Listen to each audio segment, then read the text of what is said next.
Good morning and welcome to everyone here this morning. Thank you for showing up on a Saturday morning. We have an exciting program today, and I hope that I can be a part of that, listening and being enlightened by this special program.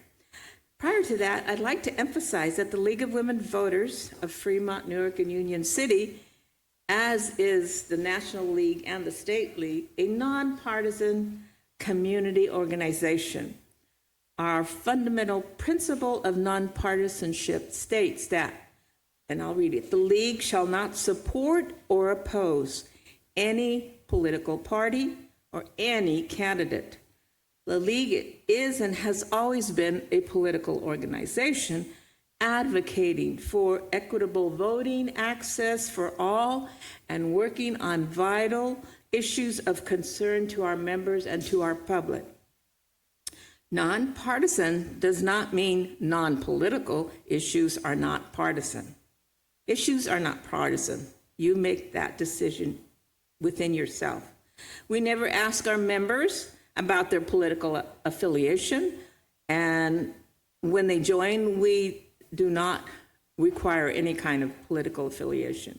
The League's advocacy work is issues-based, and we arrive at our policy positions through careful study and input from our members. We never derive our positions from politicians. And even when candidates or parties support the same issues, we never endorse them. League of Women Voters positions are arrived, and there are many. You can get the impact on issues on Amazon. I believe it's $6.99, and you can get the entire positions from our National League and also the California League supports. The recent position on the judiciary system, which is fairly new, is an example of extensive research and study. And our local league did a lot of work besides other leagues across the country. And we worked hard to develop this position, and were able to participate in that process. And so I'm really proud of our members that were involved, and our final decision-making was done by over 30 folks, 30 members of our league. So on with our program. I'd like to invite Andrea, our program director, to come forward. Thank you, everyone.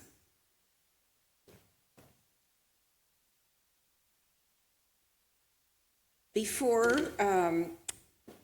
we get started, I just want to remind everybody to please turn off your devices. I did mine. I usually forget, but today I didn't. And I want to thank you for coming to our speaker series, our monthly speaker series.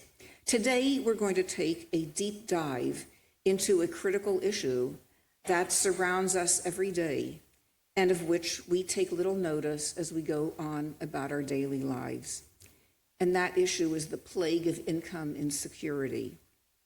We have a panel of speakers today, and I'm going to introduce one speaker, and they will each subsequently introduce the next one.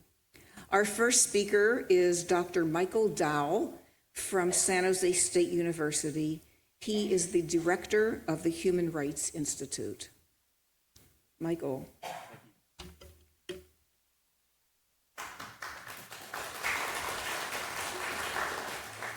Yeah, so good morning, everybody. Thank you for allowing us into your space and spending the morning with us today. As introduced, my name is Dr. Michael Dowell, and I am the current director of the San Jose State University Human Rights Institute. On today's panel, we're going to have myself and Dr. Anji Buckner-Capone, who is the principal investigator of the 2025 Silicon Valley Pain Index, which will be the main source of material in which we'll be discussing. And then one of our student assistants, fourth year undergraduate student Ruth Melton from the Department of Communication Studies. But before we actually get into the crux of what we'll be discussing in relation to income inequalities and grander inequalities across particularly Santa Clara County and San Mateo County, I'm going to be discussing the San Jose State University Human Rights Institute and what we do, who we are, and why we matter. So the San Jose State University Human Rights Institute, or the SJSU-HRI for short, is a consortium of faculty, students, and staff from the university who are focused on research and praxis related to human rights-related issues. And human rights-related issues would primarily be things that would be contributing to inequities to social justice, lived realities, and human conditions, whether it's income inequality, gender inequality, right now, immigration, policing, etc. Our role as a part of the university is to serve our communities in the best way possible through research design, research, policy analysis, implementation, and events like this and public speaking in which we advocate for the most marginalized and the most disenfranchised in our communities. Just to let you know, this work is not funded. This work we do pro bono in relation to our jobs as students and as faculty members at San Jose State University. The project in itself that we're going to talk about today was funded by the Silicon Valley Community Foundation. We got a grant for it, so that's allowed us to do the work that allowed Dr. Anji Buckner-Capone to have buyout, have Ruth be paid as a student assistant. We really believe this work is needed. We serve our community in the best way possible. So as we go through this presentation, please think about the ways that you can support us and the work that we're doing in trying to combat all the many inequities that our communities face, particularly the most marginalized, particularly the ones that are disenfranchised and facing harsh realities. So all that is to say, I would like to introduce first Dr. Anji Buckner-Capone, my colleague, who is also an associate professor in the Department of Public Health.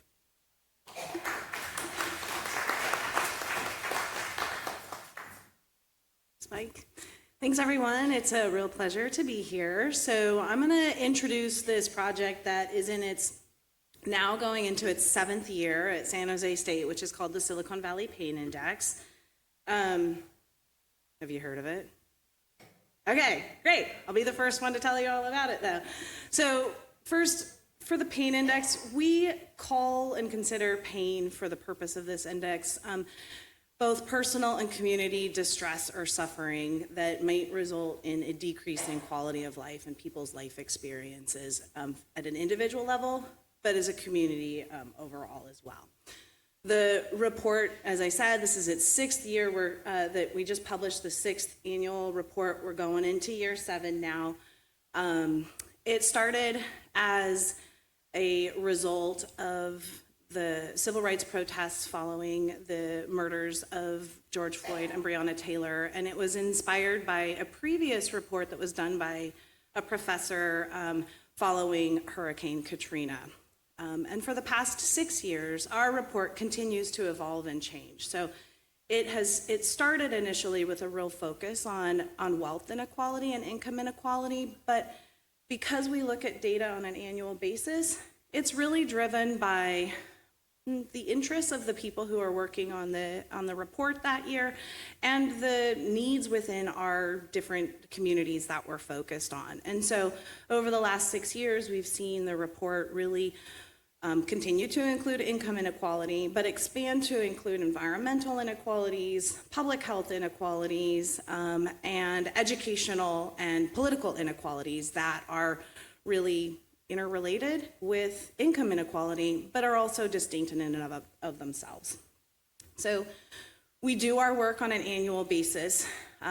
Every fall, we recruit a new team of people who want, or the same team, but we recruit a team and assemble a group of people who want to work on this project with us. We're an interdisciplinary team. I am a professor of public health. Dr. Dow is in kinesiology. Ruth is in communications. We bring people in from political science and from education. We are an open door to people's perspectives, and we really want to look at inequality from all of those different perspectives that we have. And we have the luxury and privilege of being able to do that on a campus like San Jose State that has so many different input areas that can come into it. So in the fall, we recruit a new team. We teach people how to find data, how to understand the data that is available to us. And then in the spring, We pull that data, we find the interesting points that are relevant to inequality, we put a report together, and then in the summer, we put out our report, and then we try to promote the use of our report. And then the cycle starts over again. So the purpose of the report, and the reason why we do this every year, is because we recognize that there are many places to find data, and it's kind of overwhelming, right? There's a lot of information out there.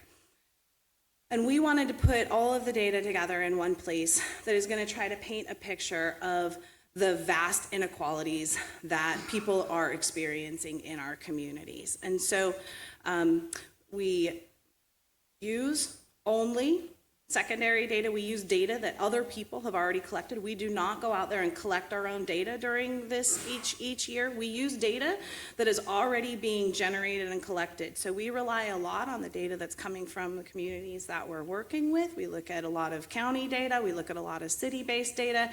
We will mine and scour literal board meeting notes for presentations and talks. We will utilize data that is from many, many, many sources.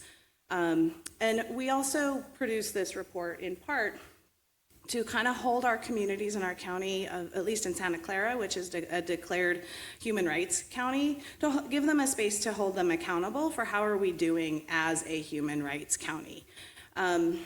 We also do this report because we hope that it will inspire change, bring out some collaboration, and bring people together to talk about issues that are pretty uncomfortable to talk about, but really important to talk about. So let's get into some of the data and some of what we had in the report for this current year. So we have seen that there have been some modest improvements. There have been some changes in our inequalities in Santa Clara County and in San Mateo County over the last several years. So we've seen that the types of programs and services that are available have increased. We have seen many responses that have been important and necessary to help people respond to and navigate crises that they are facing. We have also seen attention from our elected officials increase and come to us and want to partner and want to know more and want to utilize the data and the curated data from the Pain Index to kind of drive some of the changes that they want to drive, both within our regional area, but also at the state level. So some two specific examples. We have seen more interest and more dollars from our elected officials being devoted to guaranteed income pilot projects. So what that means is we have had a handful of projects where folks of particular populations are being given a monthly income with no strings attached, and it's a pilot, so we're studying, we are not at the HRI, but other researchers are studying whether or not that guaranteed income is making a difference in the lives of those people. Some of the populations, at least in Santa Clara County, that have had some pilot projects for the guaranteed income have been foster youth and transition age foster youth, have been homeless youth, and have been incarcerated adults as they're transitioning out of incarceration back into the community. And so those projects, the theory is that income and having expendable income to survive and to meet your basic daily needs is a fundamental part of your recovery and of your transition into something more stable in your life. And so the guaranteed income projects, I'm not going to claim that they came right out of the Pain Index, but the Pain Index has been a source of data and support that has been built into some of these advocacy efforts by our elected officials to try things that are politically controversial at sometimes and kind of risky to see if they work and make a difference, but we're trying them. We have to try new things.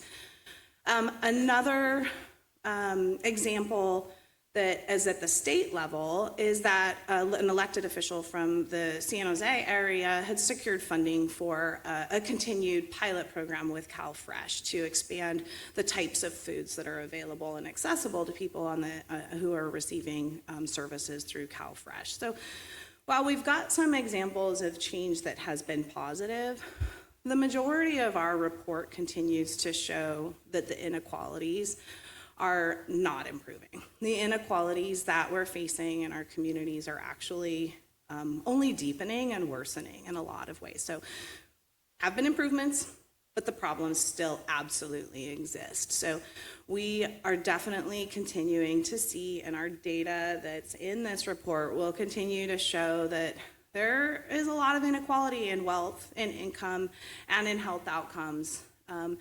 And given the current direction of our political environment, we are not predicting that there is going to be any change except for more inequality, because we are seeing our federal government take away services and monies that we're using to try to bring that gap a little bit closer. And so we're not expecting the changes anytime in the near future, which means that our need to continue to collect data and to present data to show those trends and changes becomes almost even more important. So some examples from our current report. Wages have increased less than 50 cents an hour over the last year for the majority of workers. That's $1,000 a year.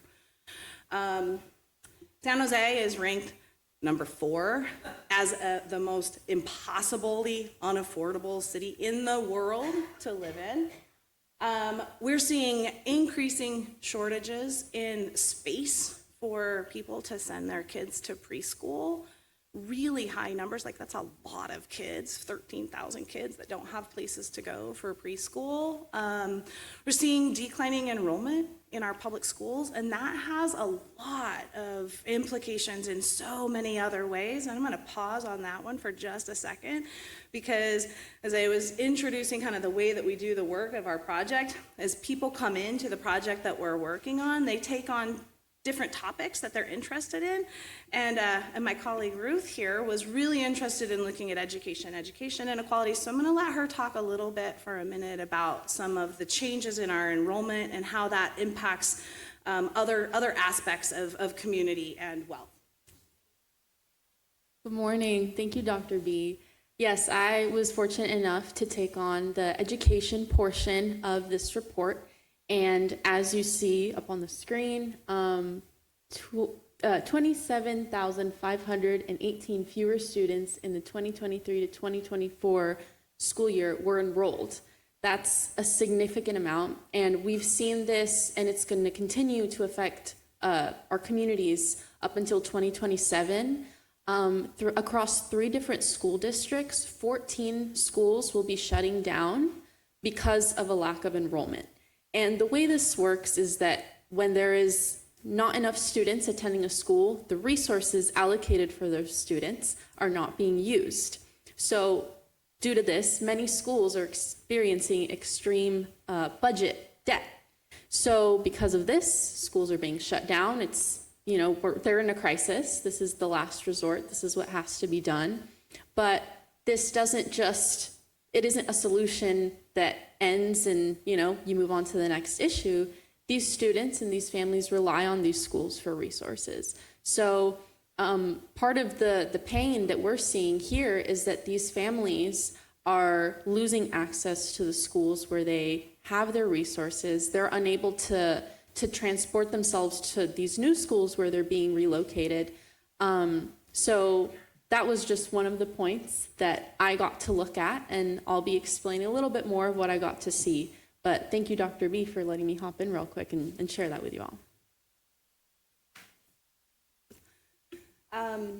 So some other just data points and trends in our current report. We're seeing, maybe increasing at a slower rate than previous years. We are still seeing increasing rates of homelessness in our communities. Increasing challenges with food and food insecurity across all populations. And then an area where we are finding some increasing challenges in finding data and really capturing the data that we need to tell the story is the impact of our tech footprint. So there's a lot of information out there about the tech footprint in our region. But then there's a lot of information that we don't have access to. And so we're still trying to identify some additional avenues to find and really understand the impact of our tech industry on our local communities.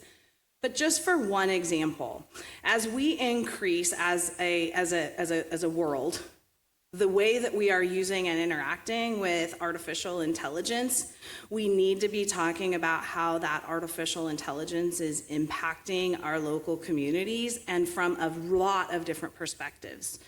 So if we just look at the carbon footprint of AI as a component of our tech industry, we are seeing more space, more physical space being consumed by tech industries to build the things that they need to do to power.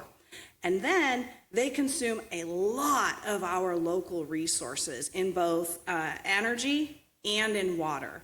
And those are data points that aren't necessarily really easy for us to track down because it's controlled by a private market a lot of the times. And right now in our political environment, there's not a lot of incentive for private industry to tell us what they're doing and how they're doing it. And so it's going to require us paying attention in different ways. For example, there are communities that are running out of water because data centers are consuming the water in those communities.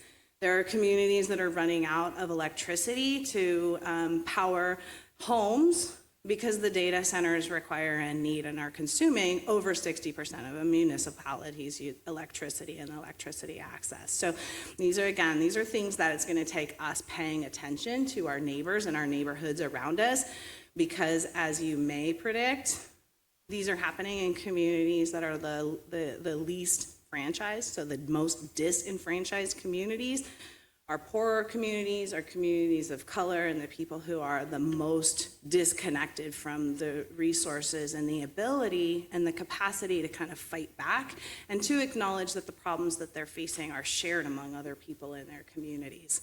So those are some of the areas that we are seeing. And so I mentioned that at the same time, we're seeing the gaps. We're seeing that the increase, the spread, the difference between the people who have and the people who have not is only continuing to increase. So some examples there. I mentioned in the previous slide that the wages only increased about 50 cents for the average worker in Silicon Valley last year, compared to the highest end of that extreme of our wealthiest billionaires that together their wages increased $136 billion last year. They are wealthier as 9 people. They are wealthier than, only about 23 countries in the world are wealthier than those 9 people. It's incredible, right? So that gap, we've got most of us here that maybe earned $1,000 more last year, and 9 people in our communities that earned billions of dollars more last year, just in 1 year. We have people in our communities who have no net assets, none, zero, no net assets.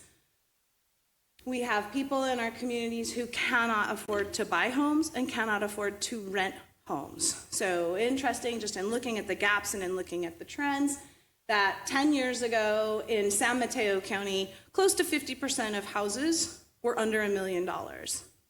Last year, 3.7 were under $1 million. In Santa Clara County, 42, no percent, just a number, 42 houses were sold between $500,000 and $800,000. 42, that's it. I can't even afford a $500,000 house. So we cannot afford to live in the places that we are working and where people are living.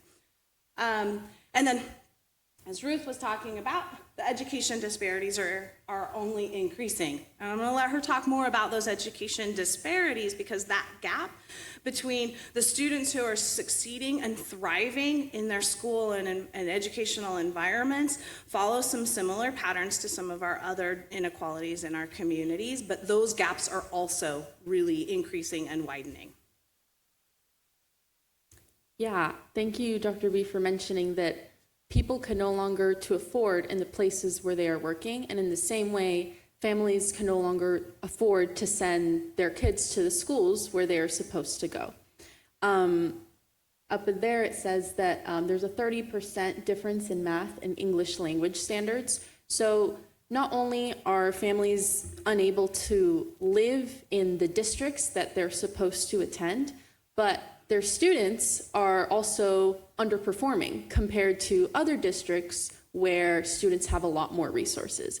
So again, it's not just about the housing, but it's also about how the housing affects what schools get resources and what schools don't. And here I'm talking generally about all public schools, but because there is such a gap, because here we're talking about gaps, there's such a gap in wealth. Public schools in wealthy areas receive a lot more resources from property income taxes than those public schools in more underfunded communities. And the results are that students are underperforming in those underfunded communities. And we have programs like Title I, but that's federal funding, and that's a much smaller percentage of what makes up most of the funding, which is state income tax and property tax.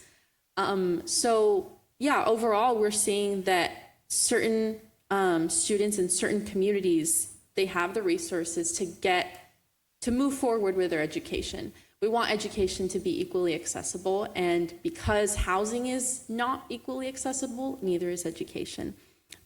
Just one of the last little bits, percentages that I'm going to leave you with, it's another gap that we see.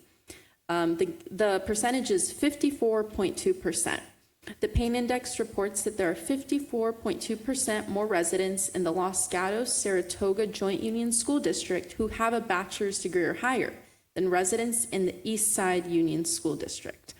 So this isn't here in Fremont, but it's just two different communities surrounding San Jose where there are different incomes, and you see it in all the way up until the amount of college education they receive. There's big differences there, and these are the reasons why.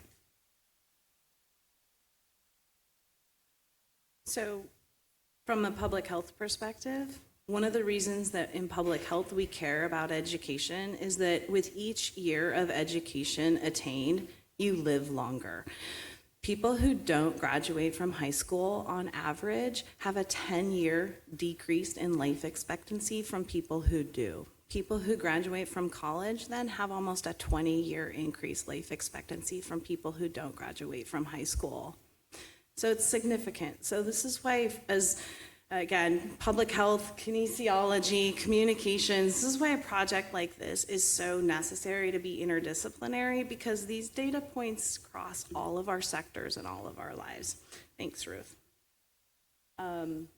So the other area where we're seeing a significant increase in the gaps are in health disparities. So this is my area specifically and directly, but health disparities, that just means in a health disparity, what that means is that there are a disproportionate burden of a disease or a health outcome in one population when compared to other populations. And so we're seeing disparities in our health outcomes increase in all aspects of maternal and child health. So our birth outcomes, our maternal health outcomes, our infant mortality rates are increasingly different for populations of color in our low-income communities. We are seeing that the rates of our chronic diseases continue to disproportionately affect particular populations within our communities, again, mostly falling in people of color and low-income communities.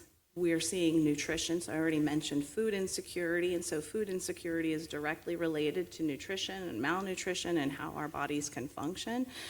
And we see that also as an area of disparities. And then we see suicide and suicide risk, suicidal ideation, and successful death by suicide as being something that is disproportionately impacting people.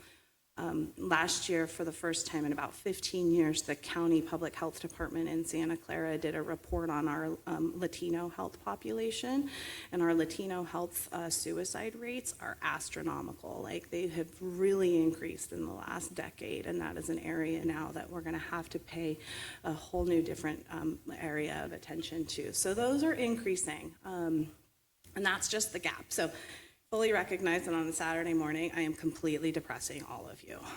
Like, I'm super sorry. Maybe that should have been in like the information. Like, first to admit, this is not an uplifting topic. This is not positive. This is not good, but it's action. It's an area where we need to pay attention. If we don't pay attention, it's not going to get any better. I feel like I'm speaking to the choir here. Y'all are active. Y'all are paying attention. That's why you're here. So my colleague Mike passed around a few data points. Our the pain index has hundreds of data points in it. We passed around just a few of them. And we're teachers. We want to get you engaged a little bit. So take a peek at the data point that you have, and I want you to you can talk to someone next to you if you want, or you can just reflect on these questions yourself. But what do you feel? What do you think? What is your reaction to that data point that you're looking at? And again, you're looking at it without any other context, without anything else, but what does that mean to you? What does it mean to the people who you know? What does it mean to people who you work with? Do you know people who are reflected in that data point? Are you reflected in that data point? Is it speaking to you in some way? How do those data points, or the one that you're looking at, how does it relate to the points that people next to you are sitting with? I'm going to let you sit with it for just a second and really reflect on it. Okay, well, happy teacher up here. Thank you for indulging me in some discussion. Thanks for talking. Something that we all like to see in the education world is when our students are engaging. So thanks for pretending to be students for me today and engaging and thinking about the topics and the data points that you had. So if you're finding that you're a little hungry for more, like I said, the pain index has hundreds of data points that will continue to equally be as depressing as the ones that you just looked at today. And it's filled with that. So as you look at these data points, as you read the index, as you look and come in and encounter any data where it's talking about people, a few things that I think are really important for us to just be mindful of and remember. All of the data points that we're looking at, even though they're distinct about a particular population or a particular issue, they're all related or interrelated. We can't, while we isolate them in the report, we can't really isolate them in the way that we think about them, because they are absolutely related. As Ruth talked a lot about today, the relationship and the connections between education, wealth, and then quality of life and health, we see that they are absolutely connected. And so as we read them, we can think about them in the ways that they might be connected to each other. Also important to remember that each data point is talking about a person. They're people. Each of these data points are people. We have removed the people from the data points, but we need to remember that these data points are really reflective of people, their lives, and their life experiences. They could be us. They could be people that we know. They could be future us's. They could be our kids. They could be our neighbors. And often, they aren't people that we know. And when they aren't people that we know, we need to see people who are reflected in these data points so that we can remain empathetic and active and want to make the changes that need to happen, even when we are feeling less directly impacted by those data points. It's quite likely, many people do, myself included, we react emotionally to these data points. My heart hurts, my belly feels funny, I want to do something about it. And so you may also share with me a sense of dread, maybe anger, maybe frustration, hopefully a desire to act. We want to do something about it, right? I get pretty antsy. I'm like, okay, ready to change. Let's go do something about this. So we created these systems. You and I maybe didn't. Maybe some of you did. I don't know. But we as humans, we created these systems. I am not at all saying or claiming or trying to say that this is going to be easy, but we can recreate them. We can. It will be hard, and it's going to require far more people than what we have in this room today, but we can recreate these systems. All right, so what do we do about it? This report is designed to not just be depressing. It is designed to inspire and motivate action. So we really are trying to expose the complexity and the range, the pervasiveness, the commonality of inequalities in our area. And we hope that by exposing that and exposing it every single year, this is happening. We hope that that will bring people together. We hope it'll bring leaders together. We hope it'll bring organizers and community members and residents together, advocates together, to use the data and find more data and get engaged in projects like this so that we can collaborate, so that we can pressure our elected officials, so that we can nudge institutions, services, and organizations to work together to solve the problems that are affecting all of our communities. For me, I think it starts with engagement. So we have to engage. We can't not see. We can't make that choice, even if we have the privilege to do so. We can't not see. And so to engage, by nature, we have to be curious. We have to pay attention. We have to be committed to something bigger than what we might see just right in front of us and for the long term. And we have to approach things from a very critical lens. So how do we do all of that? We got to use our voice, we got to use our power, we got to use our privilege, we got to use our resources in all the ways that we can. So the first thing, y'all are doing it. You're showing up, you're paying attention. What else can we do? We need to engage, we need to talk to our elected officials. I know that it maybe sometimes gets tiresome to do so, but we need to keep doing it. We absolutely want our elected officials to know us by name. We want our elected officials to know who we are. We want our elected officials, we need our elected officials to know where we stand, what we believe in, and we need to keep doing that even when it gets tiresome to do so. We need to talk to each other. We need to make sure that our neighbors, our friends, the people that we work with, the people that we run into on a day-to-day basis know that there are issues that we all need to pay attention to. We need to vote, and we need to run for office. We need to be putting people into office who are going to hear from the community and then act from what the community is saying. So a couple of years ago, each spring we put together a handful of resources for our students on campus to talk about public health. A couple of years ago, I interviewed some of our elected officials about how to write letters and communicate with folks. So put a little QR code where there's some tips for how to write letters and how to talk to elected officials, what you can say, what should you say, should you be personal in these letters, and just hearing from elected officials of this is what is meaningful to me in my office when we get information from folks. And we also in San Jose, a community resident worked with the city of San Jose and put together an online course for how to be civically engaged. So put that a link up there for how you can also, if you want, you can share it, you can do it yourself, but there's a civics master's class that you can take where you can learn more about how government works and where we might insert ourselves into government processes as residents in our communities.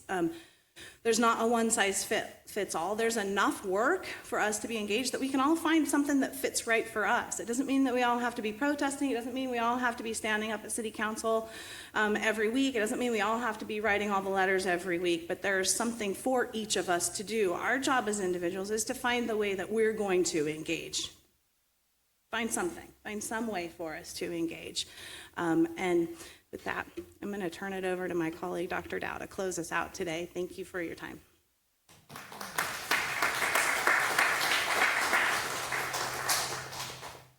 Yeah, I just want to thank Dr. Buckner-Capone and Ruth here for their efforts in the Silicon Valley Pain Index this year and the data that all of you are looking at and or will be looking at via the report later on today or tomorrow or throughout the next couple months. I'm just going to finish off with some closing remarks about our work, why we do it, and why we welcome to enter this kind of a space with groups like you all. But first, please, help support the work that we're trying to do, if possible. And the reason why I make this ask is not necessarily about me as an individual or Dr. Capone as an individual, but for the work that we're doing. and it helps pay students like Ruth and some of the other undergraduate student assistants and graduate assistants that we have working on various projects. As I've already mentioned, my full-time job, Dr. Buckner-Capone's full-time job is we're faculty members in our respective departments, doing teaching, research, and service for the university. Our work for the San Jose State University Human Rights Institute is on top of that, on a volunteer basis. The project, like the 2025 Silicon Valley Pain Index, was funded by the Silicon Valley Community Foundation, and it allowed us to have the time to do that. We also have other projects that we're working on or have worked on, such as the People's Budget of San Jose, which looked at community safety and policing during the time of COVID and after George Floyd and Breonna Taylor. We're doing projects on sort of incarceration and having people come back from incarceration to our society and what that means. And this is really to reinforce this idea that what we're trying to do, if it's in your county, in Fremont and Alameda County, we would like to do it, but we would like to be supported to do it as well, and supporting all of you and trying to do the work that all of you are trying to do. So we finish off with this, is that I do believe, and I think all of us are here because we do find a passion in ensuring that every member in all of our communities have an equal opportunity to survive and to live their full reality, to not have a setback, to not have an inequality, to not have an inequity that would reduce them to nothing that would allow them to be who they are and live their full potential. So in looking at the data of the 2025 Silicon Valley Pain Index, please take that in consideration. What do you think is holding back, someone you love, someone you care about, whether it's in this city, this county, in San Jose, or around the world? And if you can believe that and then frame that in that way, I think we can really start to make the changes that all of you are here to try to engage in. So to thrive, let's try to meet the needs of a population. Basic healthcare, basic income, the right to have housing, the right to have proper nutrition. These are simple ideas that I think we really can achieve if we work together and honestly believe in it. And to provide these opportunities for engagement. This is an amazing opportunity for us to speak with you all, to engage with you on a Saturday morning. Dr. Capone said that it's a little depressing, but it's a reality that I think we all engage with. We're passionate about the reality that we are engaged in. And then to use this collective conscious, to use this collective community that we have to really go out there and ensure that we can try to make these differences. They may be small. In fact, I think all of us would say that the gradual increases in any change that we face as reality is very slow. But to not engage would be the much more detrimental part of what we're doing. And to fully embrace what it means in human rights, to remain active in modern inclusivity, accept safety, respect, and to contribute to all of us in a very meaningful society. Thank you for your time.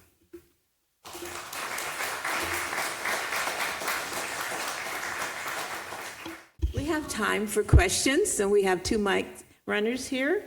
So if you have questions, Comments or raise your questions? hand, and we'll bring the mic to you. Looks like we have Sam. Good morning. There sounds like there's a lot of data on doing, and we're in the experimental stage of doing guaranteed income. I love this, and I have a question. What are the metrics that are being used to show success or failure of this idea?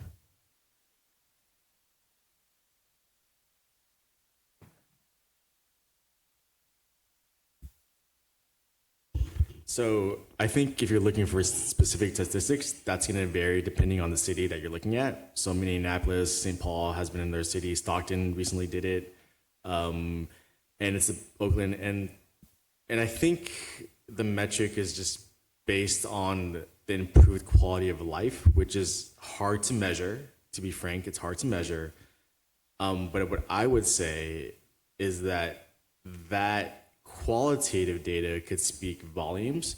So for instance, in San Jose, right, Senator Cortese focused on those youth who were transitioning out of foster care and are now being 18 without resources. So that is supposed to set them up to try to engage in their new reality. And I don't know if there is a metric of success or failure for that. If that was the question, if that was the direct. I can jump in on the Cortese one with the youth. Two of the metrics that they're looking at are education outcomes. So are they going to college, staying in college, graduating from college, and do they have stable housing? So those are two, and there are more, but those are two that they're looking at in that one, the transitional. Okay, so I didn't know that. Okay, that's good. I wanted to ask a follow-up question on that. David Brooks, he's a conservative. Okay, so he recently wrote an article where he referenced a report, and again, he didn't give the detail of the report, that came out in May, which claimed that providing guaranteed income does not, help. And I wanted to actually write a response to him. So I'm trying to get some ammunition on how to respond. And then after that, I did have a question on the reduction in students, but first. There is a belief that if you provide a guaranteed basic income to certain populations, that's a freebie. That we're giving away money, that we're doing something that is a handout. While that is the optic, I do not believe that is the truth. If you look at the data, and there's a documentary that came out, and I wish I had it on top of my mind, that particularly I think was set in Boston and in St. Paul, and I think one more city, that there are people who are working 9 to 5s, 12 to 12s, 24/7, and they still can't meet, their basic needs. It does not mean that they are not working. It does not mean that their efforts are not being met. It just helps. It's an assistance. Frankly, the money that people are being given is not astronomical. In some cities, it's $500. In some cities, $500 helps get food on the table. That doesn't mean they're not working to pay rent, pay their mortgage, gas to get transportation to work, bus fares, everything else that anyone would need to be successful. So I think when that is conceptualized in that way, we can see it for what it is.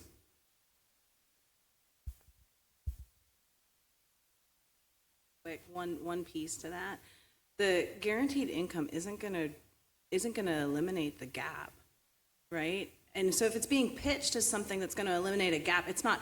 It might just help meet some of the basic needs, but that's it. If $500 or $1,000 a month that's just coming in isn't gonna do it all.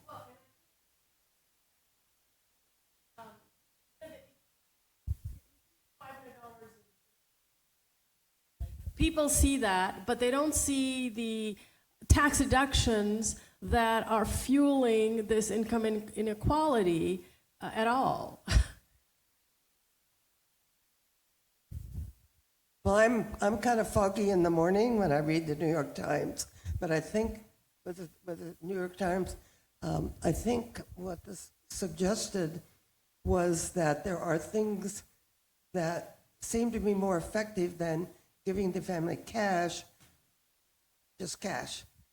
But in being a former teacher, I believe that I was sympathetic to what they pointed out. And one thing was providing childcare. Oh, yeah. I mean, you sure as heck can't work if you can't find a place to leave your children. And the other is preschool education. So the problem is it's so much broader than paying for groceries. And I just have the feeling that right now I am almost petrified by the concerns and the problems that I see in the world. Part of it is that I'm 85.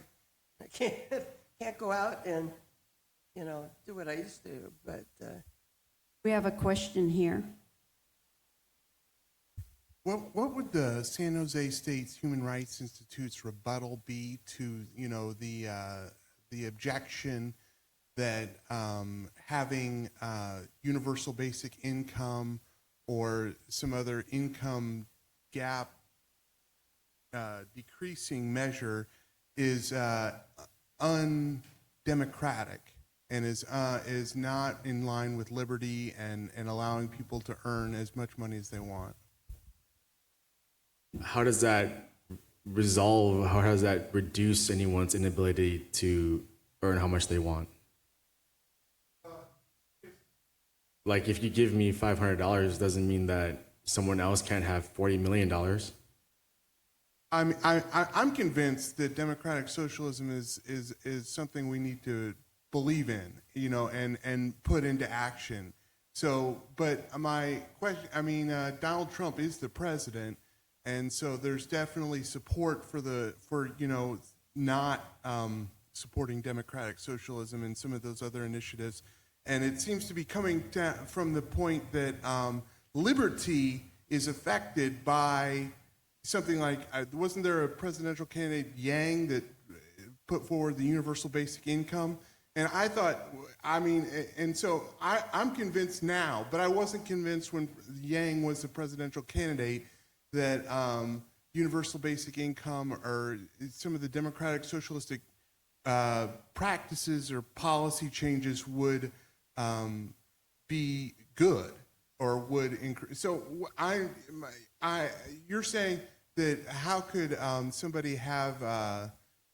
I understand your question, but I guess I was looking for a rebuttal in the face of you're going against democratic principles. Yeah. If you, I hear you, and it's a very high level theoretical question.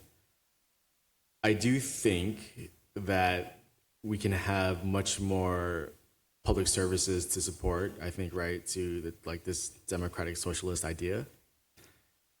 But we live in a reality and we live in a stark history that is anti, Marxist, Leninist communism. For whatever reason, and we don't need to unpack that today, frankly, we don't. But that is an American history that is rooted into how our politics play out, how people vote, and how people see the world. Since the 40s with McCarthyism and the Cold War and the things that have led up to now, the idea of that democratic socialist sort of policies and those policies that would align with that, they are antithetical to the capitalistic market in which we live in. And that is a reality. And I don't know, on top of my head, as we're having a discussion in community here, to combat that at the high level, because we are seeing it. Yeah. Well, yeah. Yeah, and do we say revolution? I don't know, but yeah. Is this okay? I'm going to take a moment and say, is the documentary It's Basic? It might be, actually. Because I looked it up and that's what came up. It's probably. And it's relatively It probably recent. is, yeah. Okay, so food for thought, go look for the documentary It's Basic. My question is, I'm an old social worker. I went to social work school in the 70s, and so I've been hearing this kind of information in a thematic way most of my life. And I'm really interested in the Institute's framework that includes the community, and I was wondering if you could expand a little bit about how you do that. And let me add one little caveat about what I'm kind of looking for. I'm working a bit with people who are unhoused, and I keep thinking we need to listen to the people who are unhoused about what will be helpful. And in this presentation, there's a little bit of a we know what's best for you that I'm just wondering how you counteract that and how you deal with it. Yeah, thank you for that question. I will say that in this presentation and in the 2025 Silicon Valley Pain Index, the data is secondary. So we're not speaking to people who are suffering these issues. And we would apologize if we come across as sort of dictating how it should be and providing remedies that may not be informed by community, and that's very much needed. I'm just gonna give you process-wise to answer your question. The San Jose State University Human Rights Institute is very embedded into particularly the San Jose community. So we work with our activists, we work with our nonprofit leaders, we work for community organizers. So I attend a lot of meetings in those spaces because I myself know them as colleagues and friends, and I was born and raised in San Jose. So when there is an issue or when there is a topic that, particularly San Jose City faces, we collaborate, we communicate, we talk about, the policing issues that occurred in 2021, right? When the riots were happening. Well, not riots, probably even an inappropriate word, but when, those organizings were happening. And then we developed research questions together. We developed the methods together. I'll let you know right now, I am currently working with Siren Immigration to do a project that would understand the perceptions and experiences of immigrant communities in why they would vote against policies that would harm the people that look like them. That's not a question that I was very much familiar with, but it was a question that wanted to be answered by the community, and now we're working together to do that. So hopefully that would, yeah. Hi, I just have a comment. I want to thank you for talking about data centers. I mean, this is a question I'm going to put to my lovely water board, and because nobody's talking about water use or electricity use, so let's talk about data centers. I mean, it's going to suck up water and electricity. So I don't know if your group is talking about that elsewhere. I don't know. Anyway, that's my comment. Thank you for your comment. I have two comments. I'm glad to hear you say that you operate with other groups within San Jose. And if any of you would like to talk about Pando Populous, which works that same way in Los Angeles, let me know. It was organized by my cousin.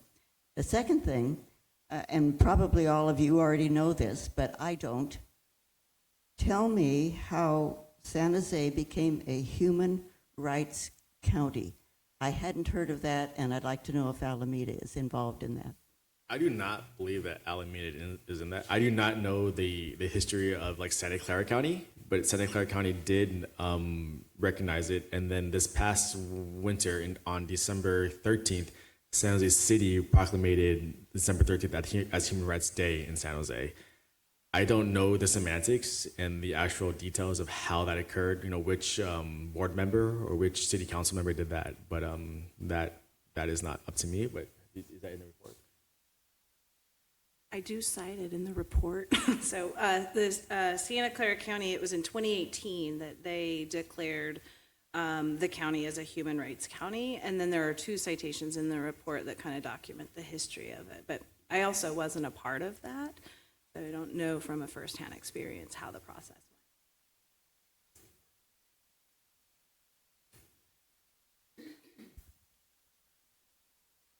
It means that it aligns with the Convention of the Elimination of All Forms of Discrimination Against Women and the International Bill of Human Rights. So it draws from the language from a more global perspective on human rights. Hi, this is just a request for permission. The civics masterclass, would it be okay to post that QR code on our website and a subsidiary website that belongs to the League of Women Voters? It's the Youth Voter Movement. It is a free service and website that I think once it's out there in the internet, you can do what you need to with it. Yeah, I think the purpose is to get people to do it. So it's a free class, self-guided. It's not that you sign up. No one gets paid for anything. And so, yeah, the more people who do it, the better. Our friend and colleague who put it together, I think, would be thrilled. I think she'd be absolutely thrilled. The more people, it might be focused on San Jose specific, but I think the lessons can be applied to any community because it is about democracy. So, About like how policy is created, how it's do it. So, Angie, I saw you holding up the document, the Silicon Valley Pain Index, and would you have an objection to having that on our website? Because, alrighty, because you sent me a copy of that. Yeah, we can send you a copy. I have a copy, but I think that people would be interested in reading the entire report. and on the back of your little data sheet, if you take that and if you do the QR code thing, you can't put a link on a piece of paper. So the QR code, if you scan those, one of them will take you right to HRI, the other one will take you right to the report. Yeah, see it, okay.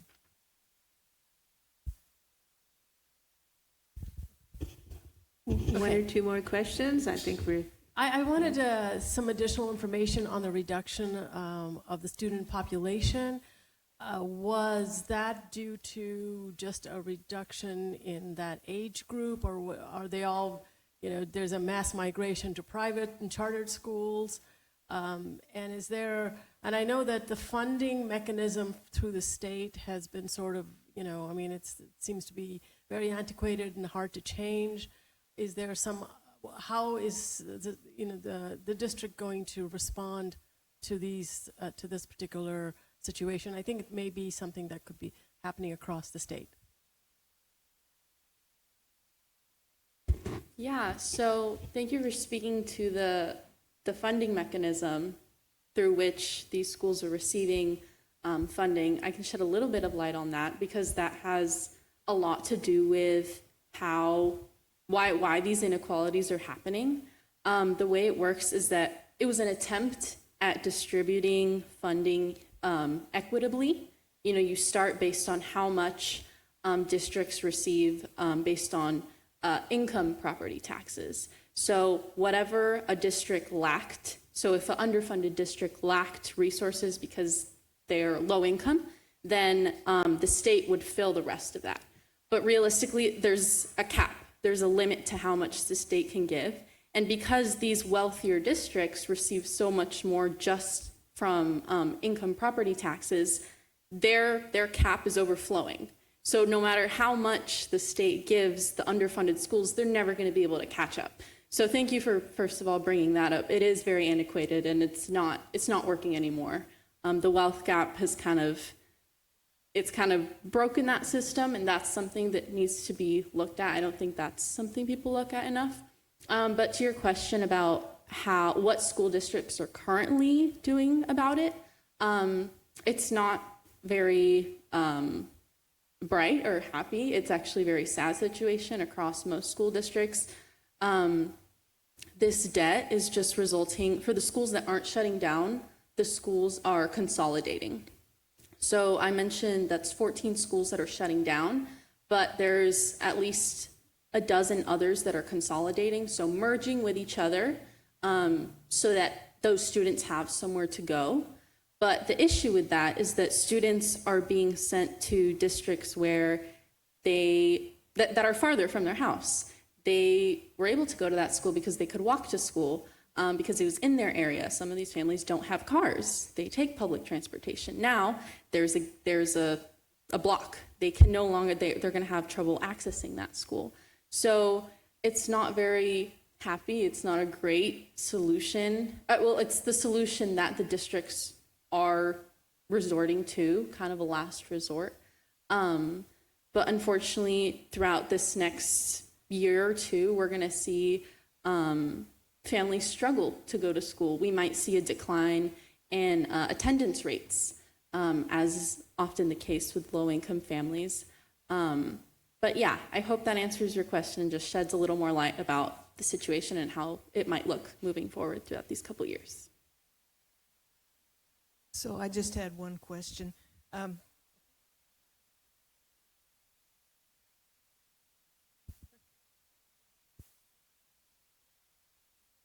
Having relocated here from the Midwest, and you asked us to be curious and to be educated and informed, So I wonder to myself, how widespread across the nation is this problem of wealth inequality?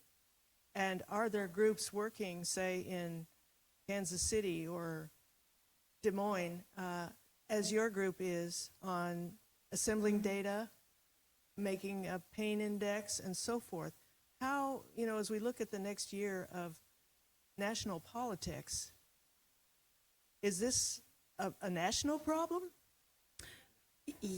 Yes. So these are the problems that we're experiencing, I think, are exacerbated in our region because we have so much wealth, right? So what we didn't talk about today was the wealth that we have here. We have an incredible, we live in an amazing place, right? And there are so many opportunities here, but there's also a lot of wealth here. And so that disparity and the differences is even greater. And so that's, I think, maybe a difference that we won't see across the country, except for in areas who may share the volume of wealth and income that we have in our area. But we just don't have that kind of volume of wealth in a lot of other areas. But the problems are going to be shared in a lot of different communities.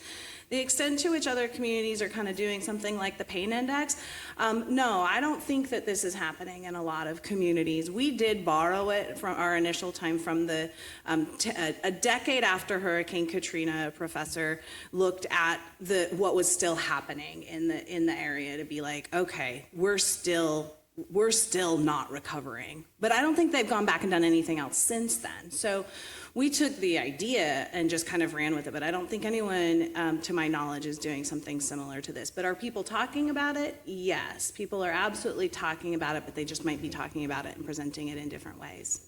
I don't expect anything, some of the data points might be somewhat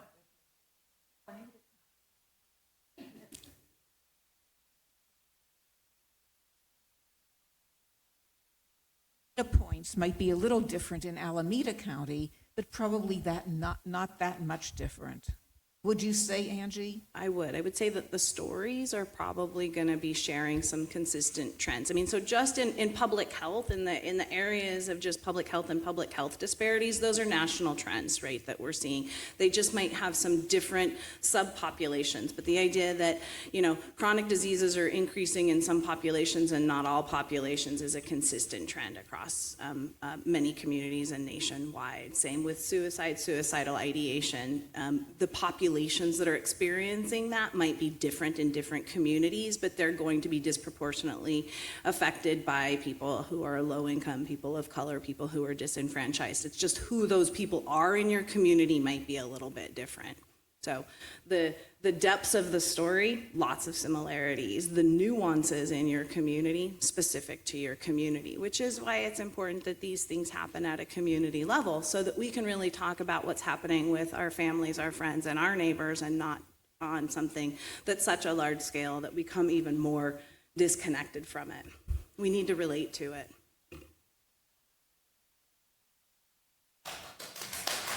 Thank you to this terrific team. Thank you, Dr. Buckner-Capone, for bringing this team along, and we hope that we can have you again on more topics. And I'm interested in the immigration part of it, so we may be extending an invitation. Perhaps Andrea can look into that.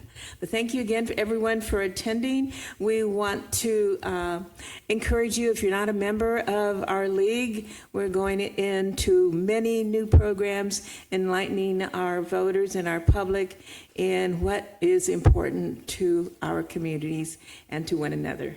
Andrea, one more thing. We do have something coming up. We have something coming up. Our next program will be Saturday, October 4th, and the topic is going to be, we're doing a pro and con on Proposition 50, which is the redistricting in California proposition. It's been getting a lot of controversy, and we're going to be doing a pro and con on that, October 4th, the first Saturday of the month, right here at the Niles Discovery Church. See you there. In preparation for the election.